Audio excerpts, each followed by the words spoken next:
দৌলতদিয়া থেকে এই মেয়েকে বিয়ে করে সুখের সংসার করতে চেয়েছিল এই ছেলেটি, কিন্তু হঠাৎ কি এমন হলো, তার মনে কি এমন প্রশ্ন জাগলো, কেনই বা তিনি এই মেয়েকে ডিভোর্স করতে চাচ্ছে, বিস্তারিত আমরা তাদের কাছ থেকেই জানবো। আসলে আপু, মূলত ঘটনাটি কি হয়েছে একটু বলেন তো।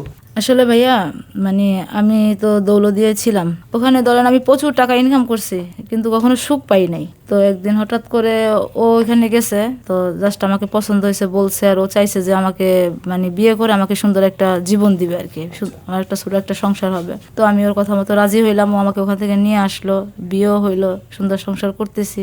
মনে করছি যে যাক, পিছনে যেটা গেছে তো গেছে, তো আমি এখন ভালোই আছি। কিন্তু হঠাৎ করে এখন মানে মানুষের কথা মতো, মানুষের কথা শুই না, এখন ও আমার সাথে মানে আর সংসার করতে চাচ্ছে না। আসলে ভাইয়া, দোষটা কি আমার বলেন? মানুষ হয়তোবা অনেক কষ্টে পড়ে ওইখানে যায়, বা হয়তোবা কোনো একজন আর প্রবলোচনায় পড়ে ওখানে চলে যায়। তো এটা কি দোষটা কি আমার বলেন ভাইয়া? অবশ্যই আমরা একটু ওনার কাছ থেকে জানার চেষ্টা করি। আসলে ভাই, আপনি তাকে বিয়ে করলেন, তাকে ভালো করার চেষ্টা করলেন, এখন কেন আপনি তাকে ডিভোর্স করতে চাচ্ছেন?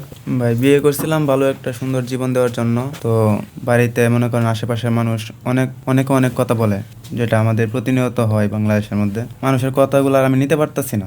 এমন কি বলে মানুষ, কি টাইপের কথা বলে যেটা আপনি নিতে পারতেছেন না? যে কাশ বাংলায় বলতে গেলে বলে যে একটা নড়ি বিয়া করে আনছে, পতিতার একটা কাঙ্কি আনছে, এই একটা মাদার চুদ, এটা মানে এরকম। ভাই মাইন্ড করেন না, মানে এরকম যেমন বলে আর কি, যে এর মধ্যে কি কোনো বিবেক বুদ্ধি আছে?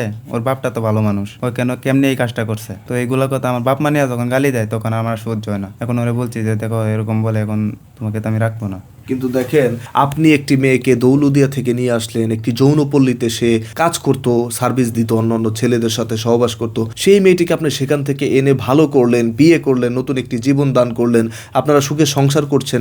এই মানুষের কান কথা শুনে আপনার মনে হয় না যে তাকে তালাক দেওয়াটা আপনার উচিত হবে না? ভাই, আমি চাই না তো তালাক দিতে, কিন্তু এখন বাধ্য হইতেছে আর কি। মানুষ আছে না, পরিস্থিতি শিকার হয়ে কিছু করে, আমারটাও এরকম হইতেছে আর কি। এখন এই যে আপু, আপনাকে সে নতুন একটি জীবন দান করলো, ভালো করলো, আপনারা সুখে সংসার করছিলেন, হঠাৎ আপনার জীবনে ঝড়।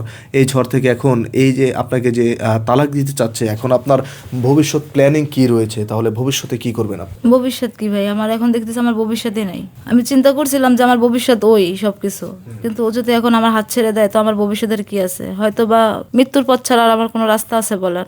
আমি কি আর নতুন করে কোনো জীবন সাজাইতে পারবো? বা মানুষ এটা ভালো চোখে দেখবে না, তো বলবে যে আমি খারাপ ছিলাম, খারাপই রয়ে গেছি, আমি ভালো হতে পারলাম না। মানুষ কিন্তু আমরা যতটুকু জানি, যারা দৌলতদিয়ায় থাকে তাদের মধ্যে কোনো মন মানসিকতা থাকে না, ভালোবাসা থাকে না, তারা কোনো মানুষের কাতারেই পড়ে না। কিন্তু আপনি সেই দৌলতদিয়ার একজন যৌনপল্লীর একজন মেয়ে হয়ে আপনি তাকে কতটুকু ভালোবেসেছিলেন আসলে? ভাইয়া, এটা আপনি ভুল বলছেন।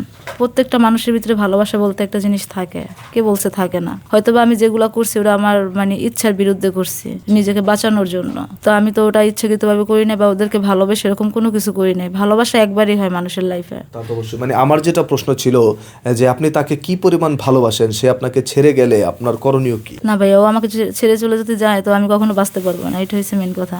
দর্শক, আপনারা দেখতে পারলেন, খুবই দুঃখজনক এই ঘটনাটি। আসলে দৌলতদিয়া থেকে এই মেয়েটিকে সুখের সংসার করার জন্য নতুন স্বপ্ন দেখিয়ে নতুন জীবন দান করে এখন এই ভদ্রলোক মানুষের কান কথা শুনে এই মেয়েটিকে তালাক দিতে চাচ্ছে। তো এইরকম ঘটনা আসলে অনেক ঘটে।